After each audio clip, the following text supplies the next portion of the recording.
کوئی عورت جو ہے پتہ نہیں کس کی وجہ سے، غربت کی وجہ سے حمل ختم کر سکتی ہے؟ بالکل نہیں۔ رزق کا ٹھیکہ اللہ نے لیا ہے، اس عورت نے تو نہیں لیا۔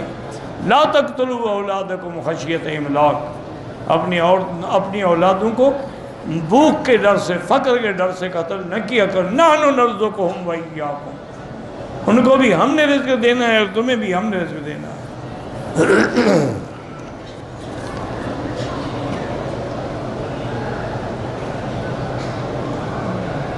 کہیں اگر عالم نہ ہو، کوئی ایک آدمی ہو جس کو جنازے کی دعا آتی ہے، مسلمان تو ہے نا، وہ پڑھا سکتا ہے۔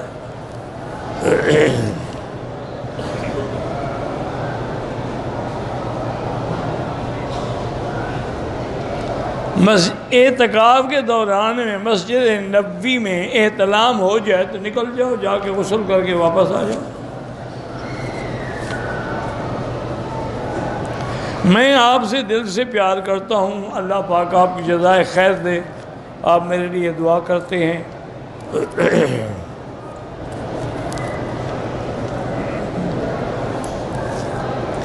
ایک آدمی نے نفلی عمرہ کیا، طواف کیا، صفا کیا، احرام کھول دیا، حلق بعد میں کرایا۔ اگر اس نے حلق تھوڑی دیر بعد کرایا ہے تو کوئی دم نہیں ہے، اگر ایک دن گزر گیا ہے پھر دم ہے۔ مرنے کے بعد عورت اپنی شوہر کا منہ دیکھ سکتی ہے؟ کیوں نہیں دیکھ سکتی؟ دیکھ سکتی ہے، ساری زندگی دیکھتی رہی ہے تو اب کیا ہے؟ افضل ہے کہ نہ دیکھے، اس کی حکمتیں ہیں، راز ہیں۔ کبھی اللہ نہ کرے، اللہ نہ کرے، اللہ نہ کرے، کبھی کبھی مرنے کے بعد آدمی کی شکل بدل جاتی ہے۔ اگر ایسی کوئی بات ہو گئی تو پھر کیا ہوگا؟ پھر ساری زندگی دکھ میں رہے گی۔ تو اللہ کی حکمت ہے، جب اللہ نے پردہ ڈال دیا کفن ڈالو بس۔ ویسے مرد دیکھ سکتے ہیں، عورت دیکھ سکتی ہے، لیکن بہتر ہے کہ نہ دیکھیں۔ مرنے کے بعد نکاح ٹوٹ جاتا؟ نہیں ٹوٹتا جناب، قیامت میں بھی آپ اسی کے پاس ہوں گی۔ تنگ ہیں تو زندگی میں توڑوا لو۔ غیر مسلم لڑکی کو صدقہ خیرات دے سکتے ہیں، تم یہ صدقہ خیرات لڑکیوں کو کیوں دیتے ہو؟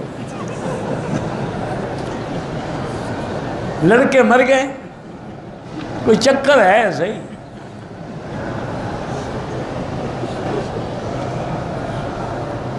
ہاں ایک روایت پہ ہے کہ حضور نے فرمایا کہ میرے بعد جو میری قبر مبارک کی زیارت پہ کریں گے ان کے لیے میری شفاعت ہو۔